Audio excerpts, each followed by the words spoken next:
Hello guys, अपन ने last video में पढ़ा था कि जो जुमान की आंटी है, सॉरी जुमान ने अपनी आंटी को बोला तुम अपना जो मुख्य जो ग्राम का पंच है तुम उसका निर्धारण तुम करो। तो उसकी आंटी बोलती है कि मतलब पंच होता है उसका कोई दोस्त दुश्मन नहीं होता और उसके जो परम मित्र है अलगू उसको वो नॉमिनेट करती है। तो और उसके बाद अब देखते हैं कि ये जुमान उसको बोलता है कि ना तो मेरा कोई दोस्त है ना दुश्मन है, मेरे लिए तुम और तुम्हारी आंटी है दोनों एक ही समान हो, दोनों इक्वल हो मेरे लिए। तो तुम्हें अपनी सफाई में, तुम्हें अपनी सुरक्षा में, डिफेंस बोले तो सुरक्षा में कुछ कहना है। तो उसके बाद शुरू होता है आज का let's start. 3 years ago began Jumman. अब जुमान ने अपनी बात कहना शुरू की। क्या की कि 3 साल पहले my aunt transfer her property to me. मेरी आंटी ने मेरी जो प्रॉपर्टी है, जो भी संपत्ति है वो मेरे नाम ट्रांसफ़र कर दी। I promise to support her as long as she lived. और मैंने उनको वादा किया क्या कि जब तक वो रहेगी तब तक मैं उनकी हर प्रकार से सहायता करूँगा, उनकी देखभाल करूँगा। सपोर्ट मतलब सहायता करना, यहाँ पर देखभाल का हम लेंगे, गैस करेंगे। I have done all I could. मैंने वो सब कुछ किया जो मैं कर सकता था। There have been a couple of quarrels between my wife and her. तो इस बीच क्या हुआ कि मेरी वाइफ है और इसके बीच में कुछ एक बार झगड़ा हो गया। कपल ऑफ मतलब 2 बार होता है, कुछ एक बार झगड़ा हो गया। But I can't stop it. परंतु मैं इसको रोकने के लिए कुछ नहीं कर सकता हूँ। Now my aunt is claiming. अब मेरी आंट है वो क्लेम कर रही है। क्लेम करना मतलब दावा करना, CLAIM क्लेम। क्लेम का मतलब होगा दावा करना। अब वो आंट मेरी क्लेम कर रही है किसके लिए? अ मंथली अलाउंस फ्रॉम मी। अब वो मुझसे क्या मांग रही है?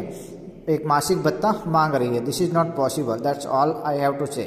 यही सब कुछ मुझे कहना है क्या कि मैं मासिक भत्ता इनको नहीं दे सकता। अब Jumman was close examine by Algu and others. अब जुमान से और भी क्वेश्चन किए गए, अलगू के द्वारा और दूसरे लोगों के द्वारा भी क्रॉस क्वेश्चन किए गए। क्रॉस क्वेश्चन मतलब होता है कि अलग अलग क्वेश्चन, अलग अलग प्रकार के क्वेश्चन अलग अलग लोगों द्वारा किए गए। Then Algu announced. फिर अलगू ने अनाउंस किया। क्या किया? We have gone into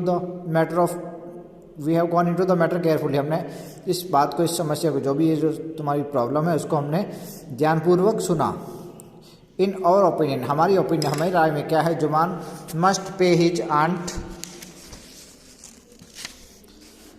a monthly allowance. तो ये सारा मामला सुनने के बाद हम यही कह सकते हैं कि हमारी यही राय है कि जुमान को अपनी आंटी को मंथली मासिक भत्ता है वो देना चाहिए। और else the property goes back to her. नहीं तो वो जो उसकी प्रॉपर्टी है जो आंट ने उसके नाम की थी वो वापस उसके पास चली जाएगी। Now the 2 friends were seldom seen together. Seldom मतलब कभी नहीं, नेवर, कभी कभी ही, यार कभी नहीं कहेंगे।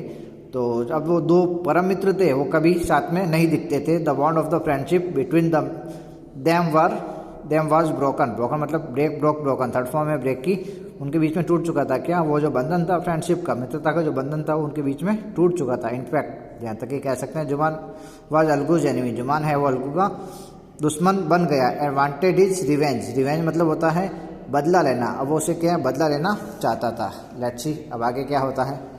डेज पास हुए, दिन बीतते गए and as ill luck would have it. जैसा कि वो उसका कह सकते हैं वो बुरी किस्मत थी, बदकिस्मत था कि Algu Chaudhary found himself in a tight spot. Algu Chaudhary ने अपने आप को बहुत बुरी कंडीशन में पाया कुछ समय बाद। बिकॉज देश तो हमेशा अप एंड डाउन चलते रहते हैं, किसी के साथ अच्छा किसी के साथ बुरा होता रहता है। अब आगे इसमें क्या हो रहा है? One of his fine pair of bullock died.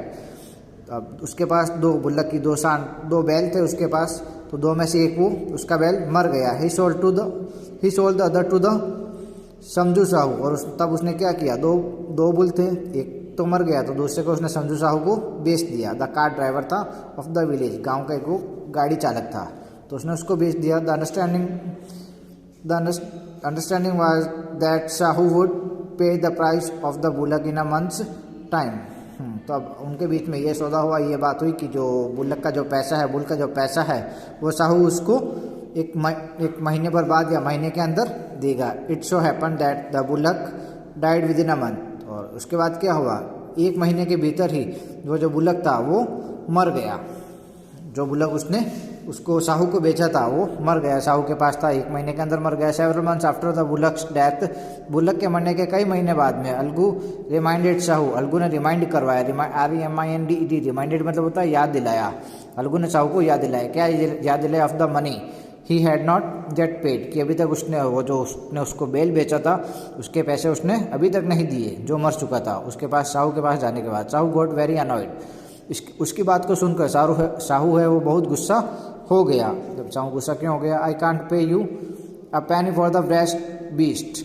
और वो साहू क्या कह रहा है कि ये जो तुम्हारा जो व्रेस्ट WREST व्रेस्ट मतलब होता है मनहूस, मनहूस बीस्ट मतलब जानवर, कि वो जो तुम्हारा मनहूस जानवर था मैं उसको लेके एक पैसा भी तुम्हें नहीं दूंगा। आ पैनी एक पैसा भी तुम्हें नहीं दूंगा, फूटी कौड़ी भी नहीं दूंगा। यू सोल्ड मी जिसको तुमने मुझे बेचा था।